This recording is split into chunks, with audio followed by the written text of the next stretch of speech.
guys, this is Tony and welcome to Action for Aging, where we're tackling life's most underestimated season with intentional action and a big dose of self-love. If it's your first time here and you're searching for a channel dedicated to this season of life, then welcome. This is your community.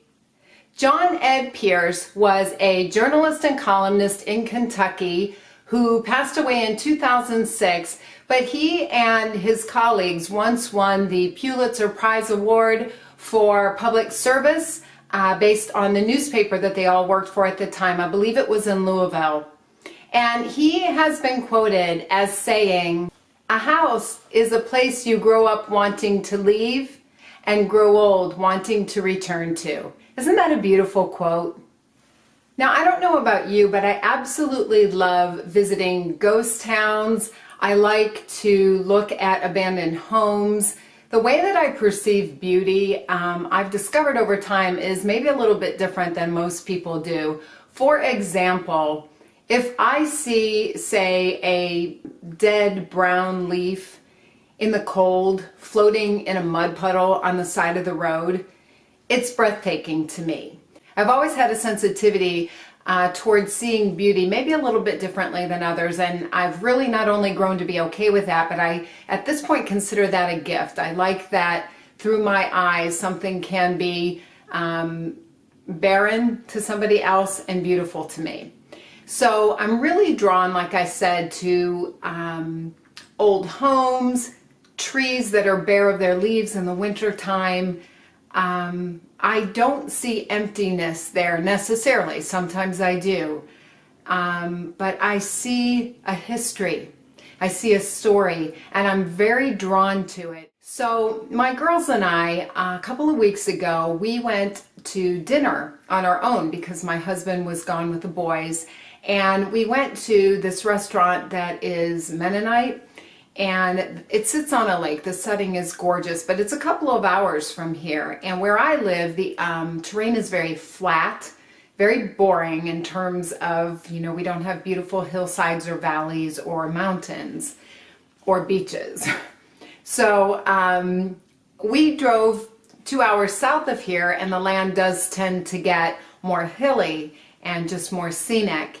And as we were passing through a small town down there, we came across an old home on a corner, and the town was very small. And I literally had to stop the car and get out. And I just needed to drink it in.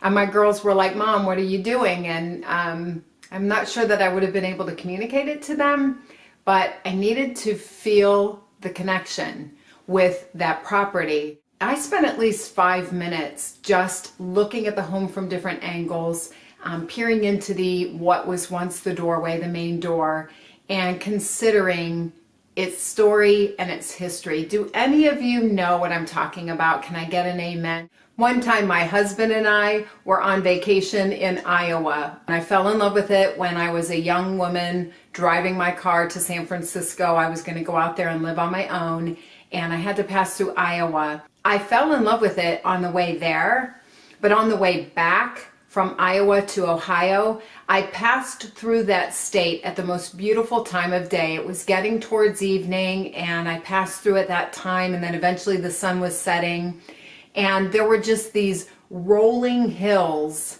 and they called to me, just the way I explained the abandoned home. I needed, in my mind, to entertain where they went, who lived back there, what is the pace of life, what do they consider blessings? What are their burdens? It just drew me in. In fact, I have a photo that I'd like to share with you.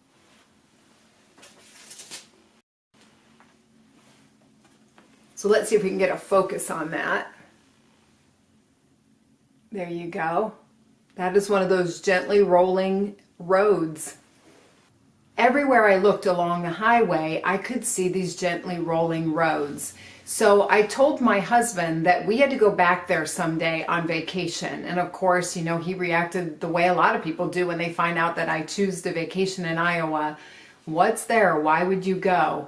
And it is the nature, the scenery, the beauty that just draws me in. And so we have gone. We've gone, I think, 3 times, and I keep telling him that we need to go back soon.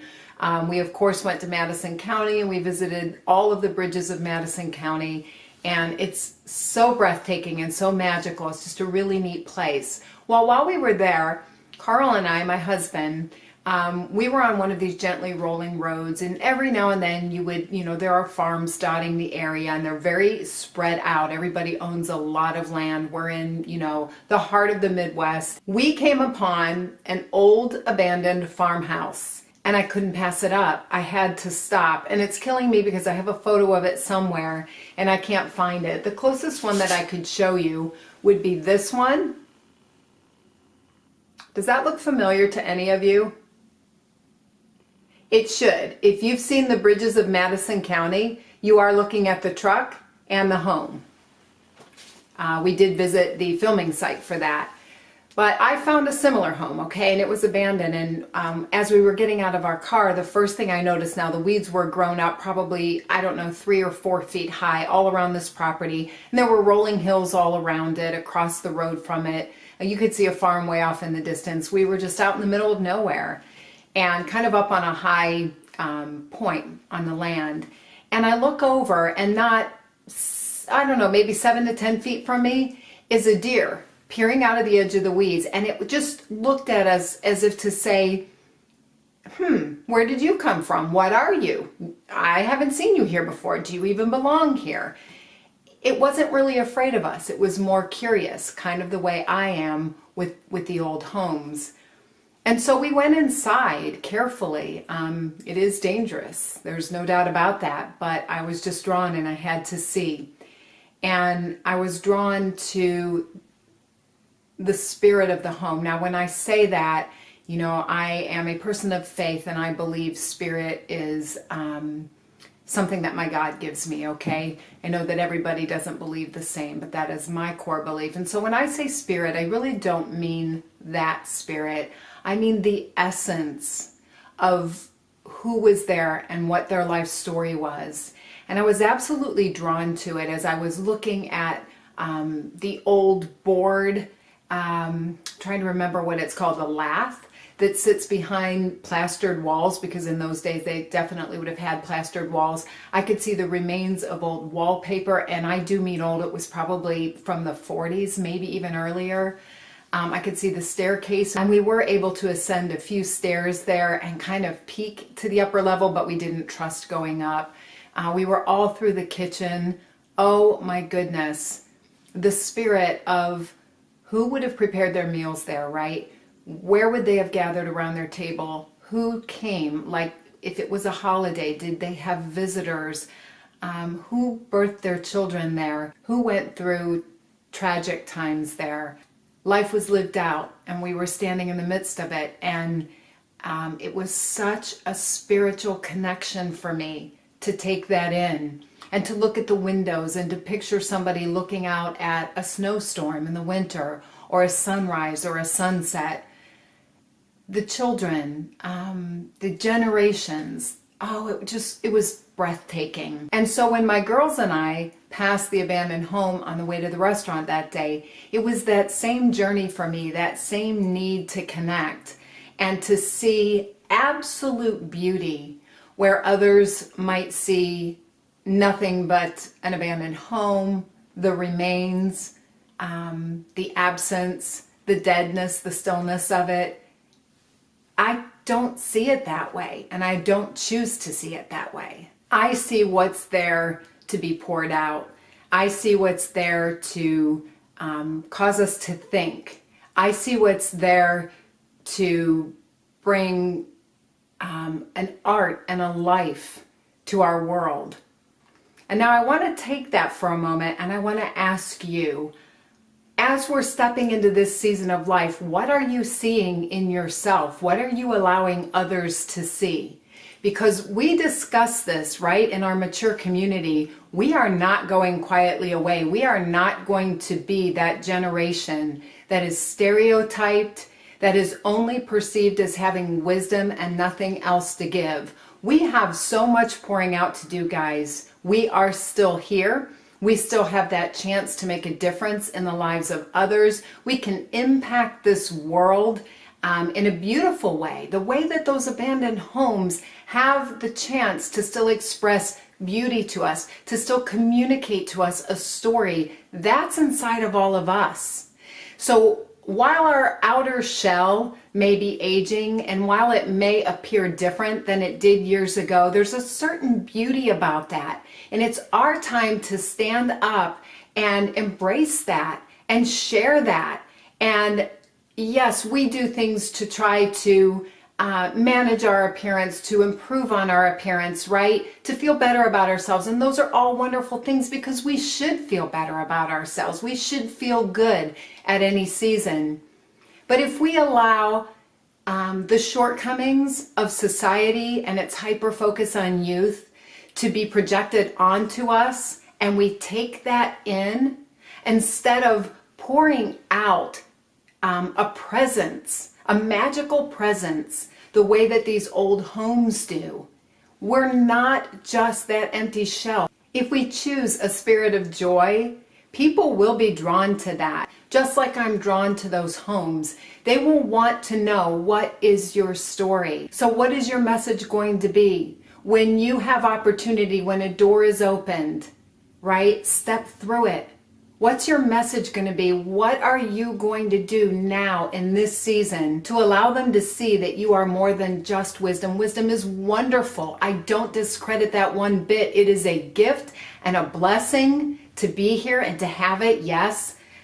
But it's not all that we are, right? It's not all that we have to pour out. There's so much more. And that's what I'm asking you to consider.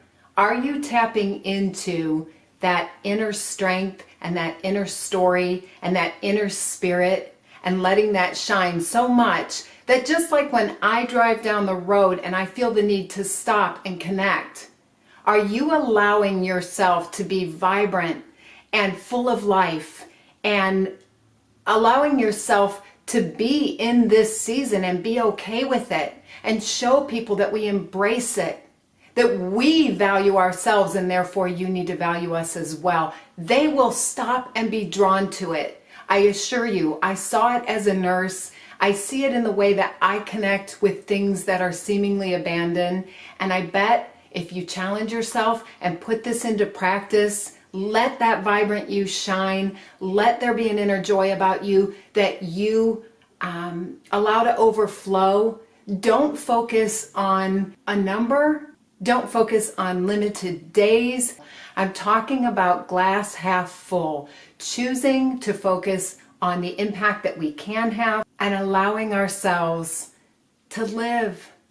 Okay, so that's what I wanted to share with you today. I'm going to challenge you that the next time you pass an abandoned house, that you stop for just a moment, get out of your car and just peer inside and allow the essence and the spirit of what was once there, that remains, that lingers, to just pour itself out on you and soothe you and encourage you and remind you that you are special and that you are so valuable in this season of life right now. Okay? So guys, if this is your first time here, I'm going to ask you to go ahead and hit the subscribe button below. Also, you'll see a bell icon right next to that. If you'll go ahead and ring that bell, it'll just guarantee that you don't miss any of my future content. I release my new videos every Sunday night, late after 8 p.m., usually late into the night. And I am doing my best to bring bonus videos to you throughout the week, so be on the lookout for those as well. And as always, as I just got done saying, you are special and you are so very valuable in this season of life right now. So act on it. Goodbye, friends.